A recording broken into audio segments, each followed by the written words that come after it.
साथियों, मैं गजेंद्र, आप सभी का स्वागत है आपके अपने YouTube चैनल पर।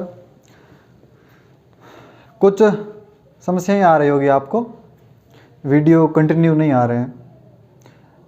आगे से मैं प्रयास करूंगा कि निरंतरीय बनाए रखूं। तो आज हम पढ़ेंगे आदिकाल में जैन साहित्य। जैन साहित्य मुख्यतः दो प्रकार से लिखा गया, एक मुक्तक में, एक चरित्र काव्य। मुक्तक में वही नाथों और सिद्धों की तरह कर्मकांडों का खंडन, उपदेशात्मकता जैसी प्रवृत्ति, पाखंड पर प्रहार, यही मुक्त काव्य में रहा, दोहों में रहा। और जो चरित्र काव्य लिखे गए वो पौराणिक कथाओं को लेकर लिखे गए, हिंदू धर्म की या हिंदू घरों से कथाएं लेकर लिखे गए। और उनमें कुछ जैन उपदेश देने वाले जैनी जो है, जो तीर्थंकर है, उनके जीवन के बारे में लिखा गया, इसलिए इनको चरित्र कहा गया। जैन काव्य मुख्यतः पश्चिम में लिखा गया, राजस्थान, गुजरात और दक्षिण के कुछ क्षेत्र, इनमें जैन साहित्य लिखा गया। जिस प्रकार सिद्धों ने पूर्व में किया, उसी प्रकार जैनों ने पश्चिम में प्रचार किया अपना। राजस्थान, गुजरात यहाँ मुख्यतः रहे वो। और सबसे बड़ी बात है, ये आप लाइन लिख लेना कि जैन साहित्य आज भी प्रामाणिक रूप से उपलब्ध है। ठीक है, प्रामाणिक रूप से यदि कोई साहित्य उपलब्ध है आदिकाल का, तो उसमें वो जैन साहित्य प्रमुख है। तो हम और जैन साहित्य अनेक शैलियों में लिखा गया। रास शैली, फागु शैली, फागु अर्थात वसंत, होली आदि में गाए जाने वाले गीत जिन्हें फागु कहा जाता था, उस शैली में लिखा गया। और चरित्र काव्य शैली, ठीक है, आचार शैली, रास शैली। तो इस रास से ही आगे जाकर रासो बना, ऐसा कुछ विद्वान कहते हैं। तो आज हम मुख्यतः जैन साहित्य के बारे में बात करते हैं। तो आइए, और एक बार फिर से आप सभी का स्वागत है। ये जो तीन लाइन्स दे रखी है, तीन कथन दे रखे हैं, मैंने ये कथन डॉक्टर नगेंद्र के इतिहास से लिए हैं। ठीक है, डॉक्टर नगेंद्र के इतिहास से यह कथन लिए हैं। लिखा है कि जिस प्रकार हिंदी के पूर्वी क्षेत्रों में सिद्धों ने बौद्ध धर्म के वज्रयान, पूर्वी क्षेत्रों में बौद्ध धर्म के वज्रयान मत का प्रचार किया, किसमें? हिंदी कविता में। उसी प्रकार पश्चिमी क्षेत्र में जैन साधुओं ने अपने मत का प्रचार हिंदी कविता के माध्यम से किया। ध्यान रखना, पश्चिमी क्षेत्र में जैन साधुओं ने अपने मत का प्रचार हिंदी कविता के माध्यम से किया। पश्चिमी क्षेत्रों में इनमें मुख्यतः आते हैं राजस्थान, गुजरात और कुछ दक्षिण के क्षेत्र भी आते हैं। ठीक है, याद रहे। आगे कहते हैं कि इन कवियों की रचनाएं, इन मतलब जैन कवियों की रचनाएं किसमें लिखी थी? आचार, या इनकी शैलियां हैं रास, फागु और चरित्र, विभिन्न शैलियों में मिलती है। ठीक है, याद रखना है। और आचार शैली के जैन काव्यों में घटनाओं के स्थान पर उपदेशात्मकता की प्रधानता है। ठीक है, याद रही। जो आचार शैली की रचनाएं हैं, ये मैंने तीन शैलियाँ लिखी, चार शैलियाँ लिखी, इनमें से आचार शैली जो है, उनकी रचनाएं घटनाओं की प्रधानता न होकर किसकी प्रधानता है? उपदेशात्मकता की प्रधानता है। उपदेश परक जो रचनाएं हैं, जैन जो कवि या जैन तीर्थंकर जो उपदेश देते थे, उन पर रचनाएं ये लिखी गई है। तो इन बातों का आप थोड़ा अच्छे से ध्यान रखें। और ये आज भी प्रामाणिक रूप से उपलब्ध है जैन साहित्य की रचनाएं। अब कुछ जैन साहित्य में जो रचनाएं लिखी गई, उनके बारे में बात करते हैं। मुख्य रचनाओं के बारे में बात करेंगे। और हमने पहले अपभ्रंश साहित्य में भी इन जैनों को पढ़ा, लेकिन वो मुख्यतः अपभ्रंश के अंदर आती थी, इसलिए उसके काल में आती थी, इसलिए हमने ये जो अलग से आदिकाल में आती है, इसलिए इनको यहाँ रखते हैं। तो रास काव्य परंपरा का प्राचीनतम ज्ञात ग्रंथ, ये ग्रंथ का नाम है रिपुदारण रास। ठीक है, रिपुदारण रास। इस ग्रंथ के बारे में आपको लिखना है कि रास काव्य परंपरा का प्राचीनतम ज्ञात ग्रंथ रास काव्य परंपरा का रास काव्य परंपरा का प्राचीनतम ज्ञात ग्रंथ है ये। मतलब बस इससे प्राचीन कोई ग्रंथ नहीं मिला है। रिपुदारण रास ही है जो रास काव्य परंपरा का प्राचीनतम ज्ञात ग्रंथ है, और इसकी भाषा जो बताते हैं वो संस्कृत भाषा में है। ठीक है, संस्कृत भाषा में मिला है। आगे बताते हैं कि उपदेश रसायन रास एक और रचना है, याद रहे, उपदेश रसायन रास।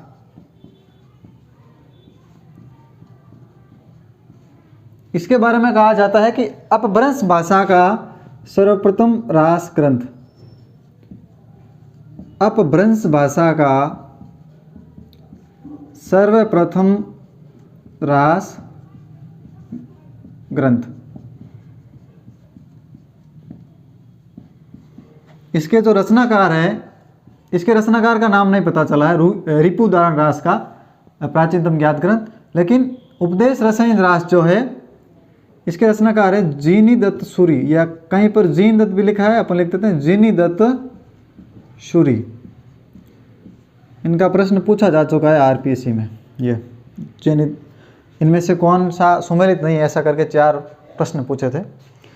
आगे बात आती है पंच पांडव चरित रास। पंच पांडव चरित रास, इसकी क्या विशेषता है? यह ऐतिहासिक ग्रंथ है। तो हिंदी का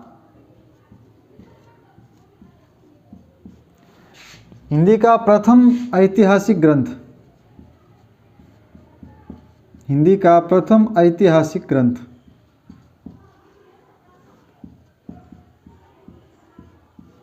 फालतू की रचना ही नहीं लिखाऊंगा, जो एग्जाम में पूछने योग्य है वही लिखाऊंगा। ठीक है, तो लिख लीजिए पंच पांडव चरित रास, हिंदी का प्रथम ऐतिहासिक ग्रंथ। इसके कवि बताते हैं शालिभद्र सूरिदित्य। वो शालिभद्र सूरी नहीं जिसने भरतेश्वर बाहुबली रास लिखा था, वो नहीं है, दूसरा है शालिभद्र सूरिदित्य। और इसकी रचना कोई मतलब रचना का काल कोई विशेष उपलब्ध नहीं है। अब एक प्रसिद्ध रचना का नाम लेते हैं अपन, वो है श्रावकाचार। श्रावकाचार आपको पता है डॉक्टर नगेंद्र ने इसे प्रथम रचना मानी, और सामान्यतः इसे हिंदी की प्रथम रचना माना जाता है, जिसके रचयिता है देवसेन, और रचना काल है 933 ईस्वी। रचना काल भी कई बार पूछ लिया जाता है। ठीक है, इसमें है क्या, 250 दोवों में 250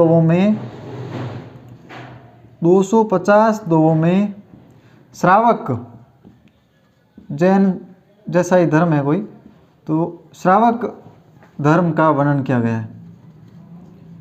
श्रावक धर्म का वर्णन किया गया है, और क्या है, ग्रस्तों पर अच्छी तरह से विचार किया गया है।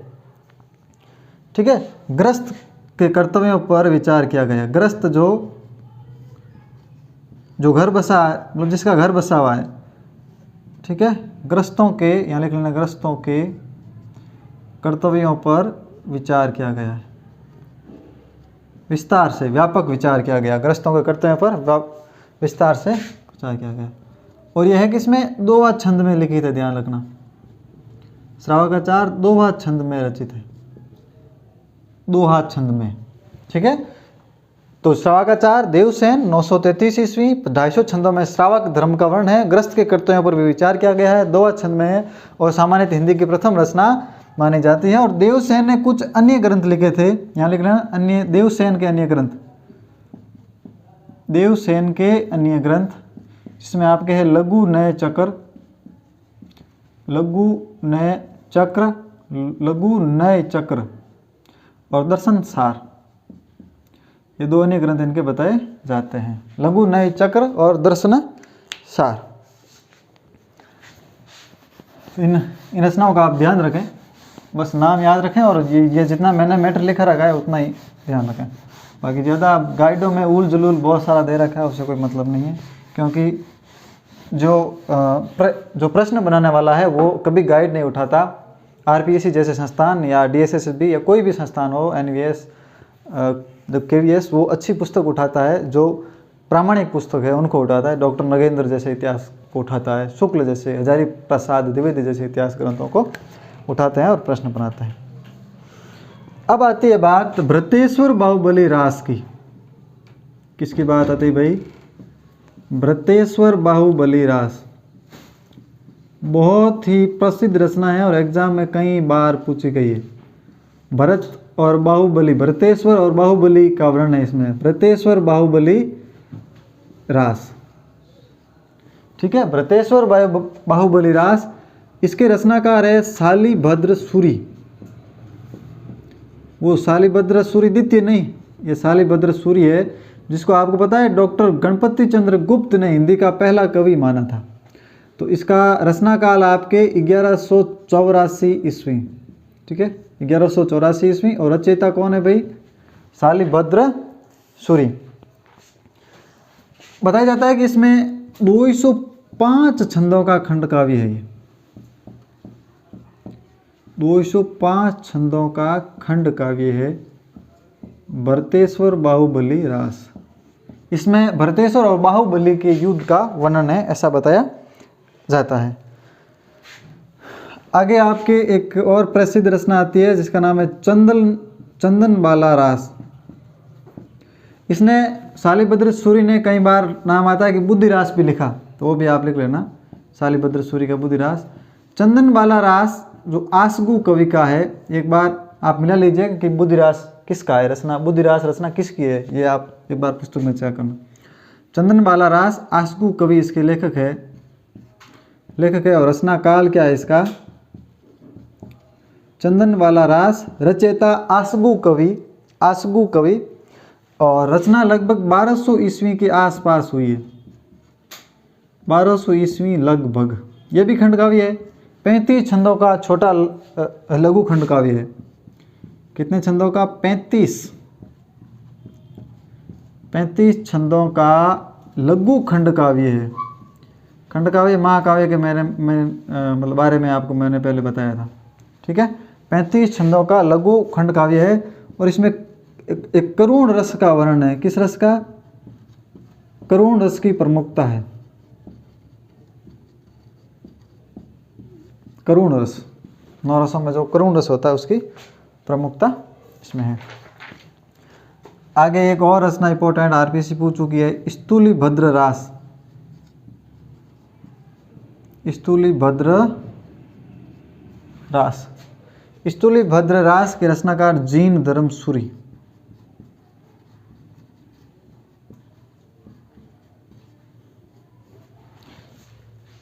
एक रचना हमने पढ़ी थी उपदेश रसायन रास, उसके जीनी दत्त सूरि थे, और यह स्थूलिभद्र रास इसके नाम है जीनी धर्म सूरि। ध्यान रखना, यह बहुत बड़ा कंफ्यूजन करेगा। उपदेश रसायन रास जो रचना पढ़ी उसके रचनाकार है जीनी दत्त सूरि। ठीक है, उपदेश दय है सो दय से दत्त याद रखना। उपदेश रसायन रास तो उपदेश में द है तो दय से याद रखना, जीनी दत्त सूरि।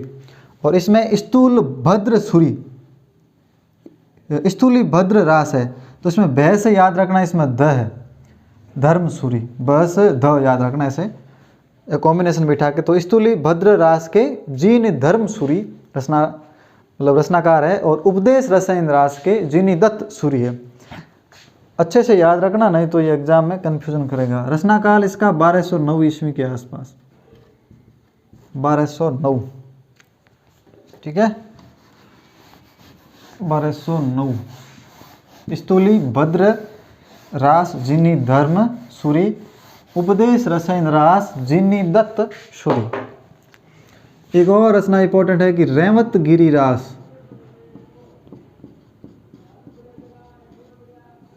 रेवतगिरी रास महत्वपूर्ण रचना है और इसके जो रचनाकार है वो है विजय सेन सूरि। पूछी गई है रचना, ये मैंने जो भी रचनाएं लिखी गई है लगभग सब भी किसी न किसी एग्जाम में जरूर पूछी गई है और यह तो आरपीएससी में पूछी गई है। रेवतगिरी रास विजय सेन सूरी रचनाकाल 1231 ईस्वी, याद रही, रचनाकाल 1231 ईस्वी। और इसमें किसका वर्णन है? तीर्थंकर, इस काव्य में तीर्थंकर नेमिनाथ की प्रतिमा और रेवत गिरी तीर्थ का वर्णन है, और रेवत गिरी तीर्थ का वर्णन है, रेवत गिरी तीर्थ का वर्णन दिया गया है। ठीक है, रेवत गिरी रास विजय सेन सूरी, वे से याद रखना विजय सेन सूरी। ठीक है, वे से विजय सेन सूरी 1231। और तीर्थंकर नेमिनाथ, ध्यान रखना एक नेमिनाथ रास भी आएगा उसमें, लेकिन रेवतगिरी रास में नेमिनाथ की प्रतिमा का वर्णन है। किसका वर्णन है? प्रतिमा का वर्णन है। और रेवतगिरी तीर्थ का भी वर्णन है। अब जस्ट आगे लिखते हैं नेमिनाथ रास, नेमिनाथ रास। इसके भी रचनाकार जो है सुमति गुणी है, रचनाकार सुमति गणी, कहीं गुणी लिखा है, आप लिख लो सुमति गणी, सुमति गणी, नगेंद्र ने यही लिखा है। और रचना 1213 ईस्वी। ठीक है, नेमिनाथ रास सुमति गणी 1213 ईस्वी। नेमिनाथ रास की भाषा क्या है भाई? अपभ्रंश प्रभावित राजस्थानी, अपभ्रंश प्रभावित राजस्थानी हिंदी, अपभ्रंश प्रभावित राजस्थानी हिंदी इसकी रचना है। तो ये आपके मुख्य हो गए। अब एक और है फागु काव्य, जैन साहित्य में ही है फागु काव्य, उसके बारे में थोड़ा लिख लेते हैं, ज़्यादा डिटेल नहीं है। फागु काव्य होता क्या है और एकाद रचना का नाम। फागु काव्य हेडिंग डालें। ठीक है, फागु काव्य होता क्या है? फागु जो है बसंत ऋतु से तात्पर्य, बसंत ऋतु, होली, बसंत ऋतु, होली आदि के अवसर पर गाया जाने वाला गीत, आदि के अवसर पर गाया जाने वाला गीत।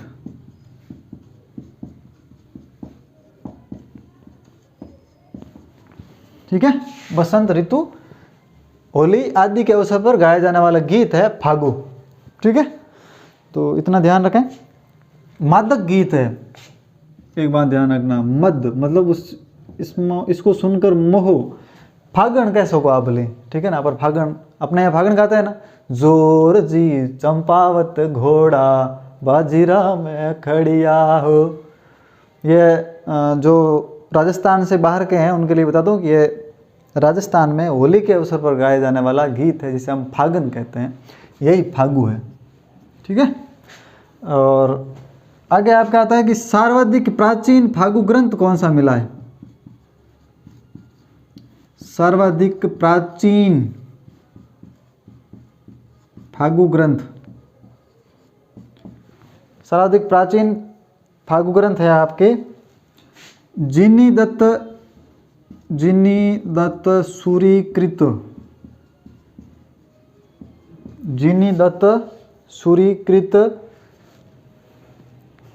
ध्यान रखना ये जिनी दत्त नहीं है, ये भी 3 प्रकार के जिनी, ये जिनी चंद है। ठीक है, जिनी चंद है, जिनी चंद सूरीकृत, जिनी चंद सूरी फागु, जिनी चंद सूरी फागु, बस यही कन्फ्यूजन रहता है। ठीक है, जिनी दत्त हो गया, जिनी धर्म हो गया, और ये जिनी चंद हो गया, जिनी चंद सूरी फागु। इसका तो इसके नाम पर ही तो याद रह जाएगा आपको। रचनाकाल 1284 ईस्वी, याद रखें इसका, 1284 ईस्वी रचनाकार, और इसमें 25 छंद है, जिनी चंद सूरी में 25 छंद है।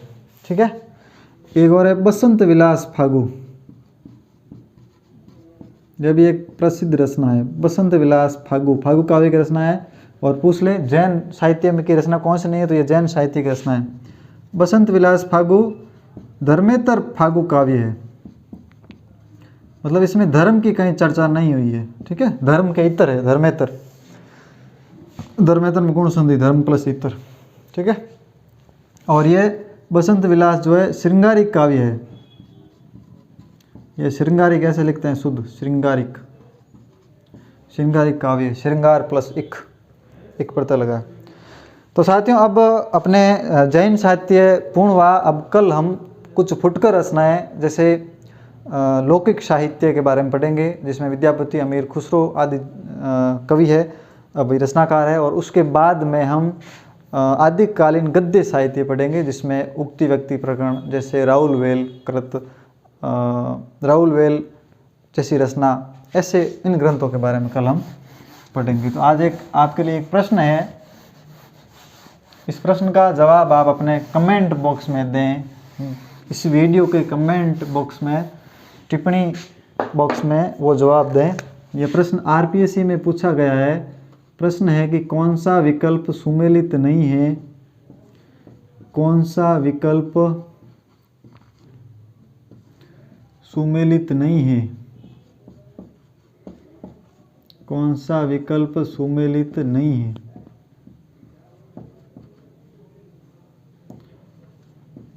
कौन सा विकल्प सुमेलित नहीं है।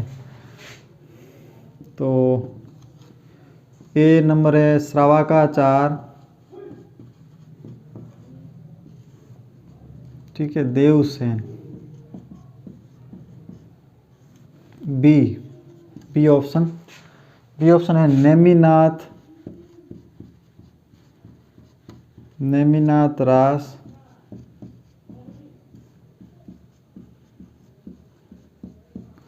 सुमति गणी।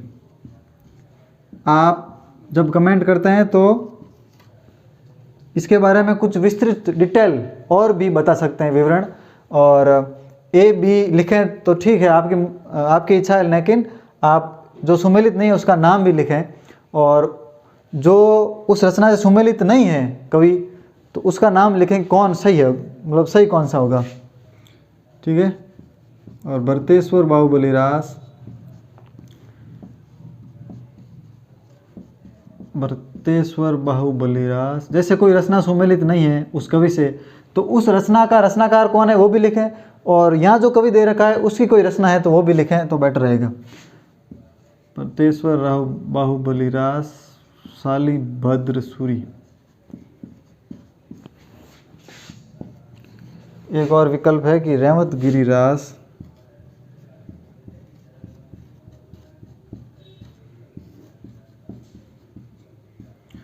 रचनाकार जिनी धर्म सूरी।